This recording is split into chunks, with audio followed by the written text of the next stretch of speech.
Just before we get into the big conversation of the day, there's something playing out in Morocco, and our Super Falcons are doing some great work.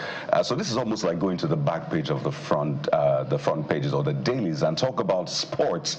And our correspondent Cecilia is live with us from Morocco, venue of WAFCON. That's the Women AFCON. The Super Falcons won their first match 3-0, and we just want to touch base with them to celebrate them, right? We don't leave anyone behind, whether it's men's or women's football. We celebrate all our sports people. Well, Cecilia, good morning. I'm sure you're excited, looking forward to the next match on Thursday. But speak to us about the mood there and really how the Super Falcons are faring, because there's a heavyweight on their shoulder. They call it Mission X, right? Yeah, definitely it's a Mission X. And the way they started so well. So you'll understand that once the team starts so well, winning your first game is always important. That kind of sets the tone for the players. And after the win, speaking with most of them, and the unanimous kind of agreement, the agreement they all have is that the focus is on this Mission X. Because if you remember what happened in 2022, when they had the second worst outing since the tournament, since the inception of the Women's Africa Cup of Nations. So they just have this belief that having finished fourth in the last edition and coming here back to Morocco, because it was the place where they lost the trophy to South Africa. So their intention now is they're not just on a revenge mission, but to, have that superpower again, because every team right now think the Super Falcons are beatable. After they lost to Morocco in semi-final the last time, and they went on for the third place match, they lost to Zambia. So teams are now thinking this is a team that they can beat. But for what happened to Tunisia on the opening game, after that, so everyone are now taking the Super Falcons seriously, knowing that these girls are definitely not here to play. And from what we've seen in their last match, it seems that they're in fine form. I wonder if you've had an opportunity, for an up-close with them during training. Confirm to us what form the girls are in and what we should expect in their next match.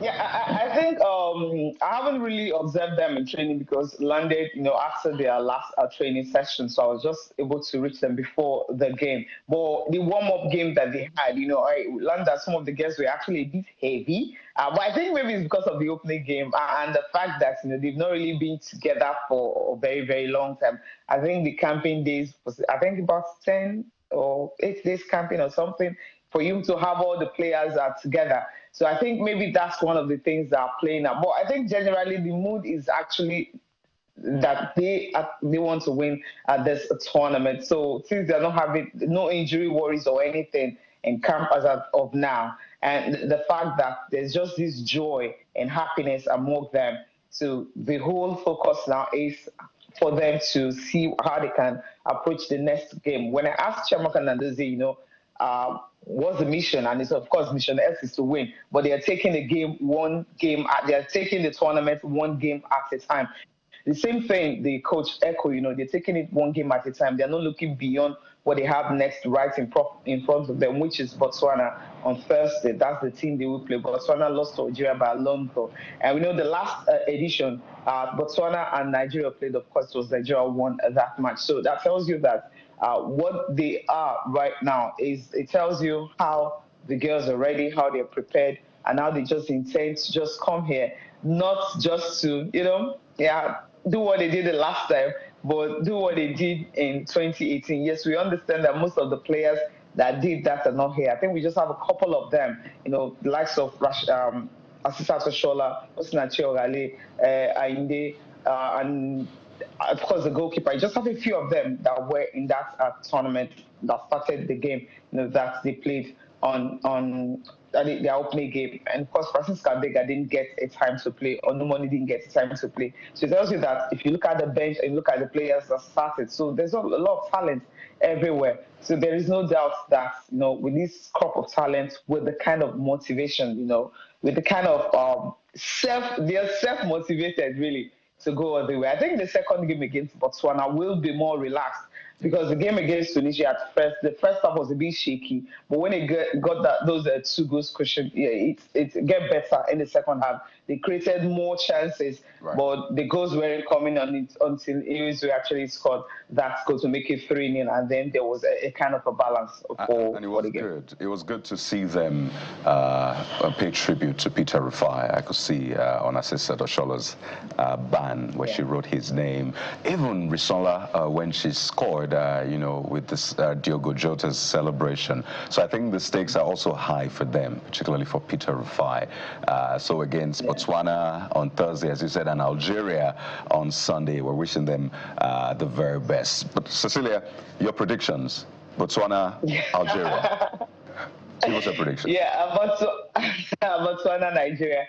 I think maybe another 3-0 or something. I think they can actually do that. And I love what CAF did. You just mentioned Peter Rufai, you know, before the kick-off, they had this minute silence for him, or everyone had to stand up at the stadium, and the players, all of them wearing the black armband just to honor that legend. I think that was really very classy and very nice of CAF. But my grasp with them was, it was like 20 seconds. It wasn't up to a minute for her, but it was actually okay after that. I think 3-0 should be fine. Yes, 3-0 should be fine.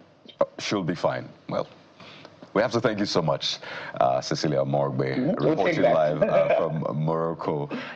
That's the venue of the women's AFCON, where Super Falcons are aiming for a 10th title.